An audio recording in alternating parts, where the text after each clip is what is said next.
এই কি করছিস এটা? হ্যাঁ, তোমার কি মাথা খারাপ হয়ে গেছে নাকি? এটা কি করছিস? ওমা, বাচ্চাকে আমি লেখাচ্ছি, কি করব আবার? পাগল নাকি? দেখো না লেখাচ্ছি একে। হ্যাঁ, কেন তুমি জানো না এটা সত্য বাতিল হয়ে যাবে এই পড়াশোনা? বলো কি, তুমি সত্যি বলছো?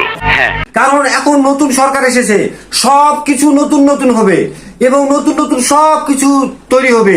তুমি কি এটা কি জানো না? তুমি এটা এইটা তুমি একটা কথা কইলে ভাই। ওরে মা, তাই বলে কি আমি বাচ্চাকে পড়াবো না? কালকে বাচ্চারা আমার স্কুল আছে, স্কুলের লেখা দেওয়া আছে, ওগুলো আমি লেখাবো না? নতুন পদ্ধতি আসুক আর যাই আসুক, তাই বলে আমি বাচ্চাকে পড়াশোনা করাবো না? কি বলে? না, পড়ার লাগবে না, এখন আমরা ঘুরতে যাবো। এই বাবা চল তো বাবা, আয় তো বাবা, ঘুরে আসি, চল চল চল চল চল চল চল বাবা, আয় ঘুরে আসি, আয় আয় আয় আয়। ওমা, বাচ্চাকে নিয়ে চলে গেল, লেখাতে দিল না, ঘুরতে বলে এখন যাচ্ছে। হ্যাঁ, সবকিছু বদলের ঠেলায় আমি তো আছি কঠিন তারায়।